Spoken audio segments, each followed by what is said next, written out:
টাকার বিনিময়ে ক্ষমতা বিক্রি হবে, আইন বিক্রি হবে। টাকা আছে যার, সে তাড়াতাড়ি বের হয়ে যাবে।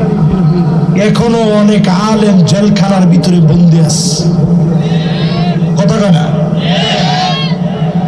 এখনো অনেকে জেলখানার ভিতরে বন্দী আছে, যাদের জীবন থেকে 16 বছর চলে গেছে। আপনি কি বুঝবেন? এই 16টা বছরে তার সন্তান কলিং বেলটা চাপ দিলেই মনে হয়েছে এই তো মনে আব্বাস।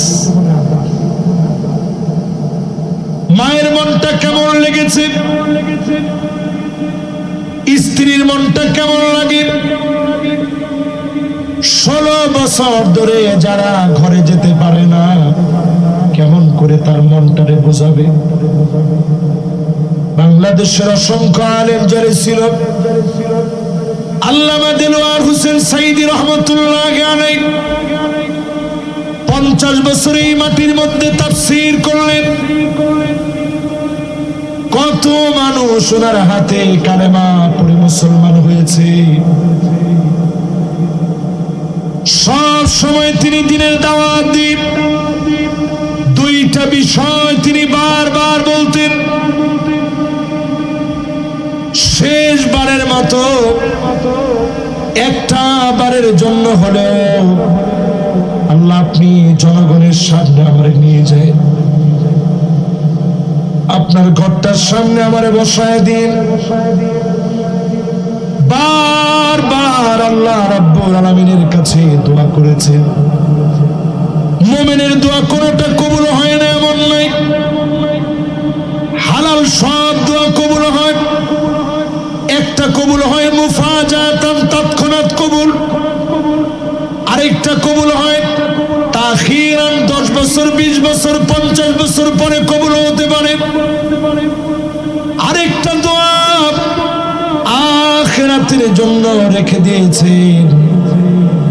বিশ্বাস করেন প্রিয় আল্লাহ, আমার দোয়া আখিরাতে শ্রেষ্ঠত্বের জন্য যিনি রেখে দিয়েছেন তিনি কে? মানুষগুলারে নিরপরাধ হওয়ার পরে ফাঁসি দিছেন, টাইনা হেসরায় জেলখানায় নিছেন, হাতের ভিতরে হ্যান্ডকাপ পরা, পায়ের ভিতরে ডান্ডা বেড়ি পড়েছে। কিন্তু এখন আমনে ঘর বুড়া বুড়া নেতাগর দিকে তাকাইলে আমাদের তো মায়া লাগে। জিগেলে কেমন আছেন? আছি আলহামদুলিল্লাহ। যায় যায় অবস্থা।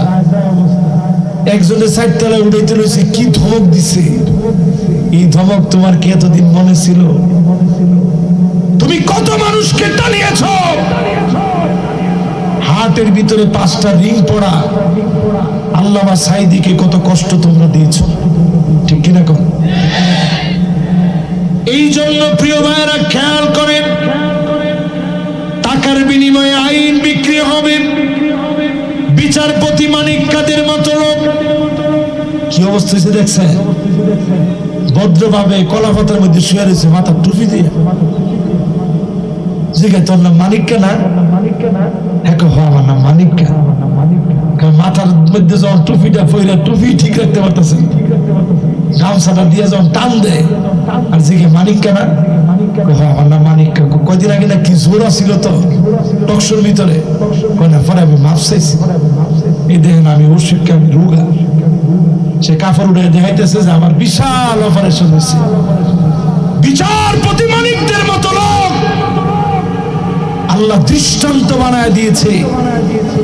সব জায়গায় তার চেহারাকে মুছে দিয়ে কলা পাতার ভিতরে যে প্রধান বিচারপতি শুইছে, মানুষ যে তাদেরকে সকালবেলা নাস্তা হিসাবে কিল ঘুষি দিছে, এই ভিডিওগুলো ডিসপ্লে বানায়া সুপ্রিম কোর্ট, হাই কোর্টে বারান্দায় বারান্দায় ডিসপ্লে দেওয়া দরকার। কোন বিচারপতি টাকার বিনিময়ে যেন আইন বিক্রি না করে, ঠিক কিনা কর? এরপরে টিকি কইতা অনেক সময় আপনাদের বিপক্ষে গেলে মনটা খারাপ হবে। কমু ইস্তিগফাফান ফিদ্দাম, রক্তের সরাসরি হবে, জেনোসাইড হবে, গৃহ যুদ্ধ হবে। কান্দা খাড়া করেন। গৃহযুদ্ধ হবে যদি আমরা বাংলাদেশে আর একটাবার ভুল করি। মোবাইল টোবাইল দূরে না, একটাবার যদি আর ভুল করেন কি হবে? আরে কথা কয় না, কি হবে? অলরেডি গৃহযুদ্ধ লাগানোর জন্য পার্শ্ববর্তী দেশ আগ করে বই রয়েছে খাবলা দিয়া, ঠিক নেই? আজকে যদি খালি কোন গৃহযুদ্ধ লাগায় অস্ত্র দিয়ে, দেখবেন বাংলাদেশে কত গ্রুপ হবে, অস্ত্রের কোনো অভাব থাকবে না। এই জন্য আজকে আপনাদের পায়ে হাত রেখে বলি, দূরে থাকার সময় আর নাই। সত্য দেখলে আল্লাহর কোরআনের দিকে আসে।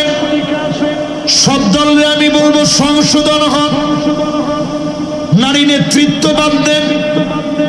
আল্লাহর নবী বলেছেন ওই জাতি কোনোদিন সফল হবে না।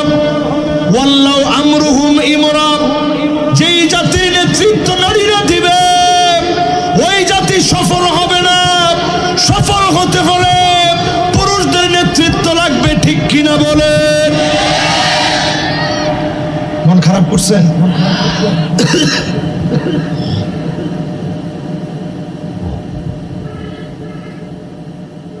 মন খারাপ হয় নাই তো আপনাদের? নেতৃত্ব বোঝার চেষ্টা করেন। ঘরের ভিতরে বেটেনদের কথা আপনারা উডেন বসেন, ঠিক আছে। আতা আর রাজুলু ইমরাআতাহু, এটা শাস্তি আসার অন্যতম কারণ মহিলাদের কথায় উডা বসা। সারা বাংলাদেশে থাকলেও টাঙ্গাইলের লোকেরা মহিলাদের কথায় উঠে বসে না। কি কর? আবার কই ঠিক বলে ফিডের আড্ডি থাকবো আপনি কয় ঠিক। আচ্ছা বাদ দিয়া খালি দেখেন মহিলা কোনো ঠিক না কইছিস তুই, তো সাহসটা কত বড় আছে একটু দেখবো আমি। আমার কথায় উঠতি না, উঠবি কার কথায়? একটু চিন্তা করে দেখেন, 30 বছর আগেও মহিলারা স্বামীর সামনে কথা বলতে গেলে মাথাটা নিচের দিকে দিয়ে রাখত, আর এখন গাঁটটা ফুলায় কথা কয়, ঠিক নেই? কিছু একটা কিনা নিচ্ছেন, দেখা মাত্র কয় কি আল্লাহ, এটা কোনো কালার হইল? কিছু একটু চাইছেন যে একটু পানি দিয়েছেন, এমন একটা বেংসি মারছি, পানি দিও। আবদারা ফাও না না, আপনি বলছেন না দুষ্টামি করছে, আমার ফিফাসাই লাগছে না। প্রত্যেক দিন মহিলাদের কাছ থেকে শুনতে হয় আমি দেখে তোমার ঘর করে খায়া গেলাম। কিচ্ছু কইছে হ, কেমনে বুঝছো? হ্যাঁ সত্য কথা কই দিতে তো হুজুর শুনছি যে লেগে। একটু চিন্তা করেন মুসলমান, কোন অবস্থায় আমাদের সমাজটা গেছে। এরপরে দেখবেন আল্লাহ না সব আমার নামে লিখে দাও, তোমার মা বাপের নামে একটা কিচ্ছু দিও না। এই ভুলটা সবচেয়ে বেশি করে প্রবাসীরা। একটু জোরে কম। দূরে থাকে স্ত্রীর খুশি রাখার লেগে কি দিতাম তোমার লেগে, খেতটা আমার নামে দাও। ঠিক আছে খেত কই যারা যদি তুমি ভুনা করে ফানাইতে, লবণ বেশি দিয়ে তোমার লেগে ভুনা করে ফানাইতে রাজি। আর তুমি কি কও যে খেত দিতাম, নাও খেত নাও। খেত খোলা সব দিছে, কিছুদিন পরে প্রবাসীর আমল নামে আর কিছু নাই, সব বেডির নামে। বেডি লয়ে আরেকজনে লয়ে গেছে।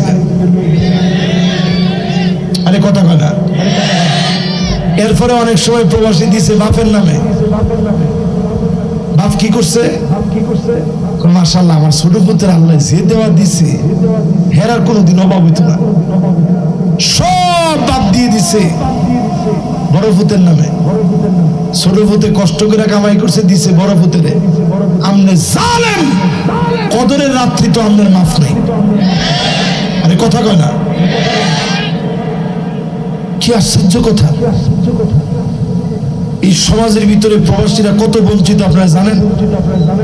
আমি 5 বছর প্রবাসী ছিলাম, এরকম বহু ঈদ গেছে, বালিশ ভিজে গেছে কাঁদতে কাঁদতে, মা বাপের কথা মনে পড়ে গেছে যে আরে মারে দেখলাম না, বাপ কত দূরে, ছোট ভাই কত দূরে, বোন কত দূরে, বাগনিরা কত দূরে, বাইকনা কত দূরে,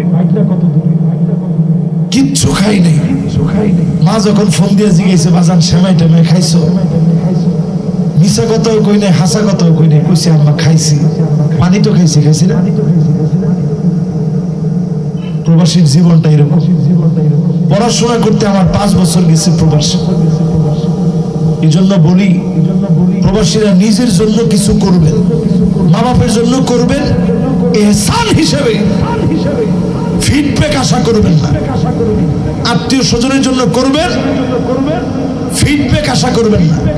প্রতিদান দিবে আল্লাহ, কিন্তু দুনিয়ায় আপনি কোনো কিছু অতিরঞ্জিত করবেন, এটা আল্লাহ নিজেও বেরাজ হবে, এটার বরকত যিনি উঠায় নেবেন তিনি কে? বলছিলাম বিয়াউল হুকমের পরে জেনোসাইড শুরু হবে, রক্তক্ষয়ী সংঘর্ষ লাগবে। যদি বাংলাদেশে ভুল করে ফেলে বড় ধরনের খেসারত দেওয়া লাগবে। ও মুসলমান, যদি বাঁচতে চান শুধুমাত্র দিনের দিকে আসেন। এই জমিনে দিনকে যিনি কায়েম করে দিবেন তিনি কে? 4 নম্বরের পরে 5 নম্বরে কাতিয়াতুর রহিম, আত্মীয়তার সম্পর্ক ছিন্ন হয়ে যাবে। গেছেনি? এখন এই রাজনৈতিক দ্বন্দ্বে এমন হয়ে গেছে, আপন ভাই তারপরে ঘরে থাকতে পারে না, দুইজনে 2 দল করে, এরপরে কয় না তুই থাইস না, থাকলে ঝামেলা হইব।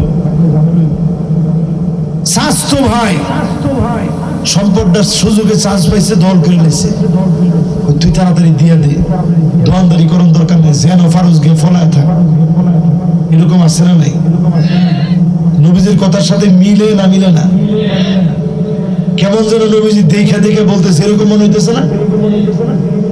এরপর আল্লাহর নবী 6 নম্বরে বলেন আকাল্লুহুম ফিকহান, এমন লোকদেরকে তোমরা জ্ঞানী মনে করবা, আসলেই যারা জ্ঞান নাই, আসলে যে মূর্খ জ্ঞানহীন। আমি এখনো বলি